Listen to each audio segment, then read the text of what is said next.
Era necesario, les iba a tener igual, también es verdad, no quiero engañar a los oyentes, yo les iba a traer igual, pero creo que hoy, después de todas las noticias que hemos visto, creo que era más necesario que nunca tener a nuestro gabinete de expertos económicos. Domingo Soriano, buenas noches. ¿Qué tal, Brandao? Juan Ramón Rayo, buenas noches. ¿Qué tal? Buenas noches. Porque aquí las cosas se están acelerando. Y Luca Constantini nos ha dado la información de la parte política diciendo que Sánchez solo escucha a Calviño y a lo que le dicen los técnicos del Ministerio de Economía y que a Sánchez le están diciendo, oye, que esto no es para tanto, que lo de los precios se soluciona rápido, que la desaceleración no va a ser tanta y que la cosa va a ir razonablemente bien. Y sin embargo, ya no le quedan a Sánchez organismos que citar para contradecir a los organismos que le llevan la contraria. Dijo, el FMI dice tal, el FMI le recorta, la AIREF tal, el FUNCAS, pumba. ¿Vosotros cómo lo veis? ¿Puede que acierte el gobierno y al final la cosa no sea para tanto, Domingo? Sí, claro que puede que acierte. A ver, yo siempre digo que las predicciones de los organismos tienen un historial de fallos perfectamente descriptible y que podemos estar ahí. Y bueno, ha habido muchas ocasiones en las que las previsiones más optimistas se han cumplido, con lo cual a esa pregunta de ¿puede que acierte el gobierno? La respuesta es sí, pero la cuestión no es esa. La cuestión es si el gobierno tiene que hacer unos presupuestos en la opción más optimista posible. Esa es la clave, y más en un país tan endeudado como España. Lo decía la semana pasada.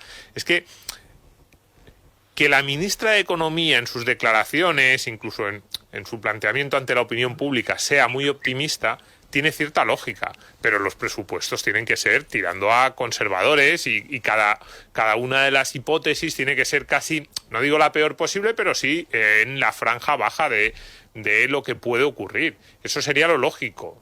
Y repito, más en un país como España, que tiene unos problemas de sostenibilidad de las cuentas públicas muy importantes. Y claro, si tú haces unas previsiones muy optimistas y empiezan a fallar todas un poquito, pongamos que el año que viene España no va tan mal como dicen muchos de estos organismos, como tú dices, pero tampoco llega a las previsiones que ha hecho el gobierno. Es que entonces cada uno de esos puntos, cada una de esas décimas que no llegas de crecimiento es un poquito menos de ingreso y es un poquito más de gasto. Entonces, ese es el error, porque además con el tema de lo que hoy ha dicho el Banco de España, lo que hoy ha dicho la AIREF sobre los presupuestos, el gobierno está metiendo, no solo en cuestiones económicas, pero también en cuestiones económicas, como una especie de bomba de humo que lo envuelve todo y en el que dice que los organismos oficiales que le critican pues forman parte de una especie de semiconspiración, ¿no? Al Banco de España le ha lanzado muchos mensajes, varios ministros de este gobierno, quizás el señor Escrivá ha sido el que más lo ha hecho, pero también otros como viniendo a decir que el Banco de España, que es que no es un organismo independiente. Y de repente, claro, puede haber gente que diga, no, claro, es que esto es la refriega política. No, no es tan normal. A ver, tanto el Banco de España como la AIREF, si de algo pecan es de prudentes. O sea, yo en estos últimos años, y no solo con el gobierno del PSOE, también con el gobierno del PP, lo que hemos dicho alguna vez es, da la sensación de que hay elementos para que las críticas fueran más fuertes. Entonces, cuando esos organismos, que normalmente son extraordinariamente precavidos y que hacen unas recomendaciones o sugerencias siempre como entre líneas, muy veladas, nunca muy claras, lanzan los mensajes que han lanzado en estos últimos 2 días, es que las cosas les parecen realmente graves, porque si no mantendrían lo que han hecho normalmente, que es una crítica de aquella manera y un sí pero no y una forma de criticar que tienes que ponerte ahí, leer entre líneas y tratar de interpretar 4 verbos para ver qué es lo que querían decir en realidad.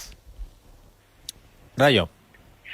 Yo, desde luego, no soy ni mucho menos tan optimista como los técnicos del Ministerio de Economía, básicamente porque es posible que la inflación se solucione el año que viene, no hay que descartarlo, aunque de momento el panorama internacional, más allá de lo que ocurra o de lo que está ocurriendo con el precio de las commodities, no apunta o no estamos viendo que apunte en una dirección de la moderación de los precios, sino más bien en una cierta cronificación en tasas de inflación no tan altas como las que hemos llegado a tener, pero esto ya lo dijimos la temporada pasada, que nos intentarían vender que, bueno, si nos quedamos en un 6, pues no es demasiado malo porque estábamos en un 10. No, 6 es catastrófico, es 3 veces el objetivo del Banco Central Europeo. Pero bueno, uno podría pensar que a lo mejor el año que viene o en 2 años los precios terminan regresando a su nivel del 2, el 3%, pero si eso es así, tengámoslo claro, será porque al mismo tiempo la economía, no sé si mundial, pero al menos sí occidental, va a atravesar por un periodo de estancamiento o más bien recesión que cada vez menos organismos internacionales descartan como un hecho. Entonces, claro, decías, los técnicos del Ministerio de Economía dicen que se solucionará la inflación y que la desaceleración no será para tanto. Me cuesta ver un escenario en el que se solucione el problema de la inflación y al mismo tiempo el crecimiento económico siga muy vigoroso. El único que se me podría ocurrir hasta cierto punto es que haya una recesión global y en cambio pues las exportaciones españolas y más en concreto el turismo tiraran muchísimo del carro y consiguieran que España, por ejemplo, no entre en recesión. Sin embargo, claro, si vamos a una recesión global o al menos occidental, las exportaciones españolas y el turismo también se van a resentir. Por lo tanto, ya digo, esa combinación planetaria de precios estabilizados y crecimiento económico más o menos razonable, no la veo. Y el Ministerio de Economía, de la misma manera que todos debemos ser prudentes porque no tenemos una bola de cristal y por tanto pueden cambiar muchas cosas en direcciones que no somos capaces de prever y precisamente por eso hay que ser prudentes, pero en el Ministerio de Economía también deberían ser prudentes porque los pronósticos que han hecho hasta el momento con respecto a la dirección que iban a seguir los precios en nuestro país no se han cumplido en absoluto y por tanto si ya se han equivocado de manera muy grave en el pasado, pues nada impide, claro, que ni ellos ni los demás nos equivoquemos en el futuro. A mí hay algo, Rayo, Domingo, que me preocupa más que el acierto o el desacierto en las previsiones económicas. A mí, sinceramente lo digo, me preocupa mucho más el engaño. Y no lo digo porque estén diciendo, bueno, pues es que nos están engañando diciendo que van a subir el Producto Interior Bruto, el crecimiento de España el año que viene, un 2,1 cuando va a ser un 1,2. No. Lo digo porque lo que están denunciando muchos organismos, o lo que han denunciado algunos organismos, es que cuando van a pedir la información, el gobierno no se la da. Yo siempre he pensado, gobierne el PSOE, gobierne el PP, gobierne quien gobierne, que nadie mejor que el gobierno de España para hacer las previsiones más acertadas, porque el índice de producción industrial lo tienen ellos antes que lo puedan tener en Nueva York los del Fondo Monetario Internacional, que desde allí o desde aquí vayan a hacer. Sobre todo porque las previsiones del gobierno se supone que tienen que estar más actualizadas que las que tenga que hacer el FMI, pero nosotros nos hemos dado unos mecanismos, se supone, de autocontrol. Y cuando en la misma semana estamos viendo, Juan Ramón, que se está poniendo en duda dónde va el dinero de los fondos europeos porque España no ha cumplido con la Comisión Europea, y lo que está claro, esto es impepinable. El gobierno podrá decir que es mentira o es verdad lo de que vayan a congelar los fondos, pero lo que es indiscutible es que el gobierno se comprometió a crear un mecanismo para estar auditando el destino de los fondos, igual que se comprometió a hacer una auditoría sobre la gestión del COVID. Pero es que la AIREF hoy lo que estaba diciendo no es solo que los presupuestos estén basados en unas previsiones irreales, es que ha dicho que tienen poca calidad informativa, que no han podido acceder a los datos, que su valoración, que también es otra cosa que no entiendo, que cuando tú haces el traje que has hecho a los presupuestos, luego lo avales diciendo que además tu aval está caduco. Pero a mí me preocupa más eso, Juan Ramón, que los mecanismos de control que tenemos no están funcionando y tampoco parece que pase nada. Sí, a ver, todo lo que comentas yo creo que es un síntoma muy evidente de la pésima calidad institucional que tenemos en España. Pésima calidad institucional en varios sentidos. Un sentido que la calidad de las instituciones, al menos la calidad de los controles al gobierno, que es el tipo de institución de la que estamos hablando, depende del propio gobierno. Claro, cuando al que tiene que ser controlado le das la llave para ser o no ser controlado, pues eso es un mecanismo pésimamente diseñado. Siempre ponemos como referencia la idea de los pesos y contrapesos con los que se diseñó la democracia americana. estadounidense. ¿Por qué se diseñó con pesos y contrapesos? Para que el peso no estuviese solo en un lado y por tanto tuviese un poder absoluto, ¿no? Decía Madison que si los tres poderes se concentraban en manos de una sola persona, esa persona merecería recibir el nombre de tirano. Entonces, si tú la capacidad de control se la das al mismo ente que tiene que ser controlado, eso es un desastre. Pero luego, es que además, incluso aunque ese poder recayera solo sobre las manos de quien debe ser controlado, pues podríamos tener un gobierno o unos funcionarios o servidores públicos que tuviesen un cierto compromiso mayor, aunque fuera por exigencia ciudadana y por supervisión ciudadana, un pudor mayor a la hora de ser transparentes. Es decir, vale, no los podemos controlar desde fuera porque ellos tienen el poder, pero ellos no tienen o no sienten ninguna responsabilidad pública a la hora de volver transparentes sus operaciones con el dinero de los contribuyentes. Y lo que vemos es que no, lo que vemos es que todo lo contrario. Lo que vemos no es que estén preocupados por volver la información transparente o que les dé igual si la información es transparente o no. Lo que estamos viendo es que se oponen radicalmente a que la información sea transparente y a facilitar el acceso a estos datos a la propia administración y a los ciudadanos, que son los que terminan pagando todo esto. ¿Por qué se oponen tan radicalmente? Bueno, lo estamos viendo, ¿no? Es decir, si surge una fricción con Bruselas sobre la recepción o no recepción de unos fondos porque el gobierno se niega a habilitar un mecanismo y están intentando tensar la cuerda para ver si al final les sueltan el dinero sin tener que habilitarlo de verdad o habilitándolo a medias, pues claro, si eso es así, es porque te preocupa mucho que no te puedan fiscalizar. Y si te preocupa tanto que no te puedan fiscalizar, ¿por qué eso es así?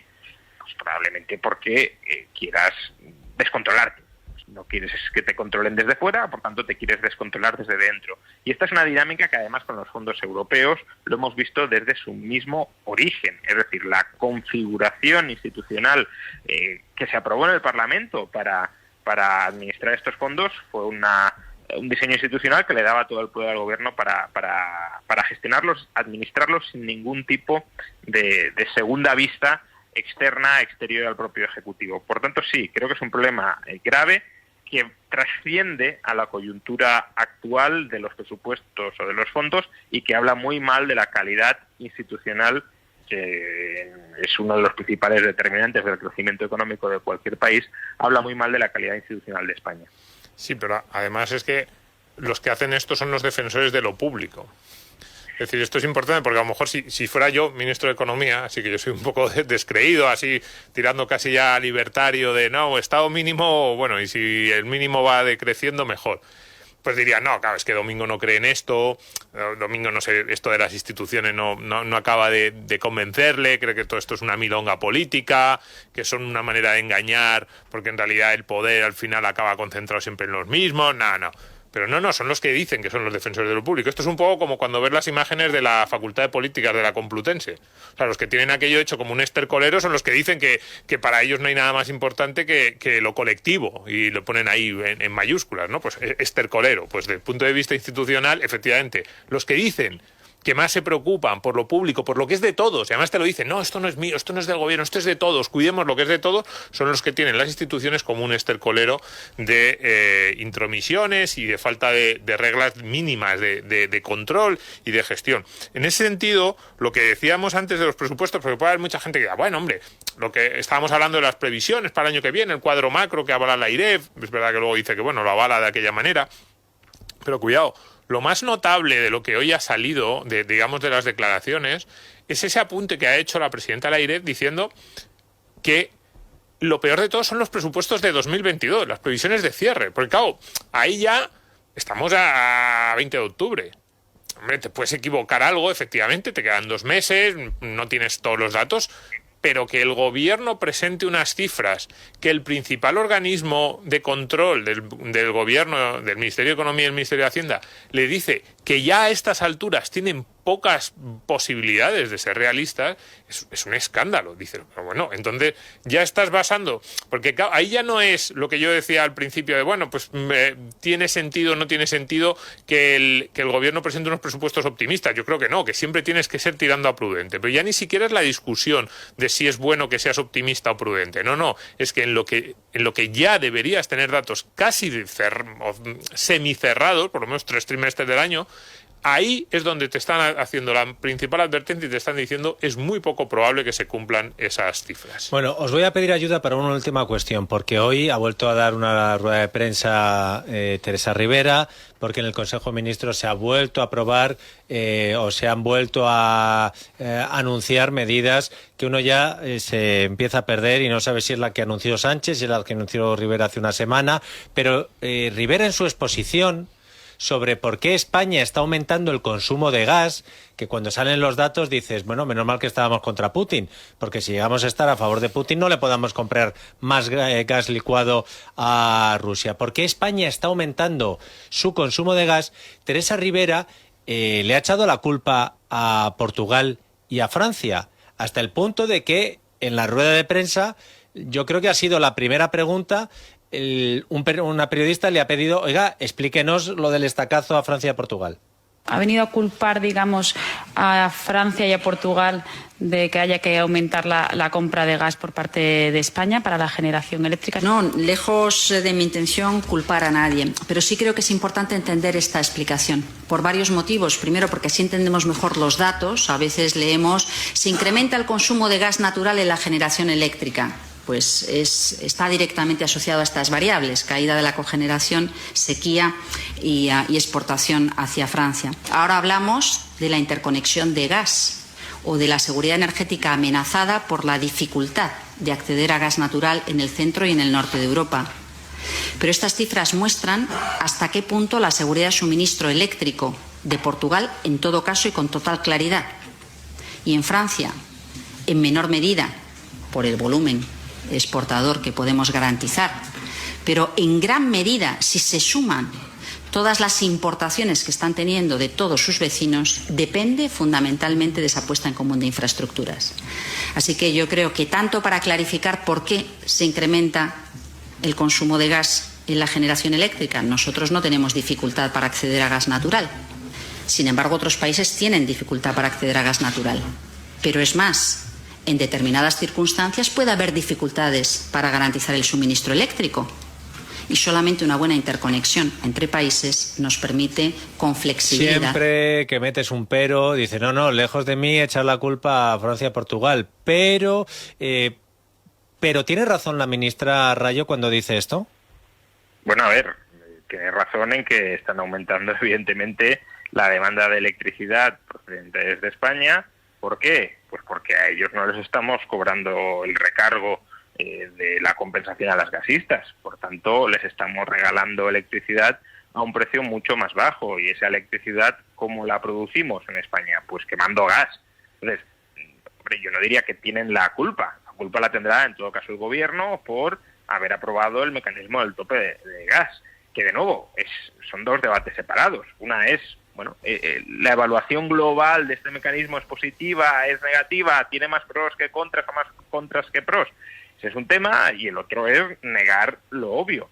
Y es que ese mecanismo, aunque se lo pueda defender, es un mecanismo que conlleva más exportaciones eléctricas de España a sus vecinos, porque estamos subsidiando la electricidad que nos compran, y cómo producimos electricidad adicionalmente quemando gas, no la podemos producir a discreción de demanda por otra vía, pues estamos importando más gas desde en general y en particular desde Rusia que antes del tope de gas. Entonces, bueno, la culpa de que estemos consumiendo más gas es del mecanismo aprobado por el gobierno, que tiene como efecto que Francia y Portugal les compren más electricidad generada por gas. Es que esto le pasa al gobierno, con esto le pasa con todo. Y no solo a este gobierno, en general, es algo mucho de los gobiernos españoles, pero a este le pasa con particular asiduidad, que es que aprueban medidas que todos sabemos que se van a ver afectados por la ley de la gravedad económica, casi podríamos decir. Dices, pues un tope de precios a los alquileres, pues se te va a reducir la oferta. Subsidias el gas, el gas que se exporta, pues te van a aumentar las compras por parte de otros países. Y entonces, el gobierno que toma medidas políticas y que en un momento dado podría decir, bueno, pues sí, estas son las consecuencias de unas medidas políticas porque creemos que compensa, pues eso, pues si lo de los alquileres que decía yo, pues porque va a haber más gente joven que va a poder acceder a una vivienda a un precio reducido, de repente como que se echa las manos a la cabeza por lo que era obvio que iba a ocurrir, porque los incentivos y los agentes económicos se mueven de acuerdo a las reglas que tú les fijas. Entonces, claro, si tú fijas unas reglas que incentivan claramente en una dirección, luego esta especie de como de sorpresa, es como, no me puedo creer que esto esté ocurriendo. Pues, hombre, ¿qué pensaba? Claro, ¿qué pensaba? A mí, de verdad, me parecería más lógico que la ministra dijera, pues sí, hemos tomado una medida que, como todas las medidas, tienen sus cosas buenas y cosas malas, y entonces, pues bueno, está teniendo esta derivada, pues por estas razones. Pero no, es como que les llama la atención que a alguien le digas que puede comprar más barato el gas y te lo compren desde Francia, o pues eso, que montes un bar y la gente beba. Que montes un bar y la gente beba. Sí, pues un poco sí. Así aquí que se juega, como es lo que decía, tiene los incentivos económicos. El clásico del cine. Profesor de la Universidad Francisco Marroquín, llamado Juan Ramón Rayo, gracias porque hoy eras muy necesario tu presencia en este programa. Un abrazo, Rayo. Un abrazo, nos vemos.